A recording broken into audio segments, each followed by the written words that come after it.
Hi అండి, అందరూ ఎలా ఉన్నారు? అందరికీ భోగి శుభాకాంక్షలు అండి. అందరూ బాగా ఫెస్టివల్స్ జరుపుకోండి. ఈరోజైతే నేను ఈ వీడియోలో అరేబియన్ సీ బీచ్ ఒడ్డున కూర్చున్నాను. అక్కడ నేను ఆ మట్టితోటి వినాయకుడిని తయారు చేస్తున్నానండి. చూడండి, స్పీడ్ క్యామ్లో తీశాను. మొత్తం అంటే చాలా హెవీ అయిపోతుంది, పెద్ద వీడియో అయిపోతుందని స్పీడ్ పెట్టాను. వీడియో అయితే చివరి వరకు చూడండి. అలాగే సన్నని చంద్రుడు, నెలపొడుపులాగా సన్నని చంద్రుడు, అలాగే సన్సెట్ వ్యూ, అంటే సన్సెట్ తీయలేదు, నిన్న వీడియోలో పెట్టాననేసి. ఆ తర్వాత సన్సెట్ తర్వాత సముద్రం యొక్క ఘోష, అలాగే సముద్రం యొక్క వ్యూ ఎలా ఉంది అనేది కూడా పెట్టాను. చిన్న వీడియోనే, చివరి వరకు చూస్తారనుకుంటున్నాను. Thank you so much.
Hi అండి, ఇప్పుడు నేను మట్టితోటి వినాయకుడిని చేశాను. చూడండి, ఇది సన్సెట్ టైం అన్నమాట. ఇక్కడ వాటర్ ఏమవుతుందంటే ఈవినింగ్ అయితే బ్యాక్కి వెళ్ళిపోతుంది వాటరు, మార్నింగ్ అయితే ఫుల్ చూడండి ఎండింగ్ దాకా అక్కడ దాకా ఉంటుంది అనమాట.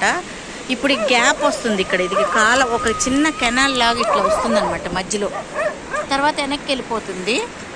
ఈ మిడిల్లో నేను ఈ వాటర్ తీసుకొని వినాయకుడిని అయితే తయారు చేశాను. చూడండి, ఏదో చిన్నగా అట్లా వచ్చారు, బాగానే వచ్చింది అనిపించింది. ఇప్పుడు నేను తయారు చేశాను. ఇదిగోండి వినాయకుడు, సన్సెట్ టైం అయిందనమాట. వినాయకుడిని చేశాను, బాగొచ్చింది.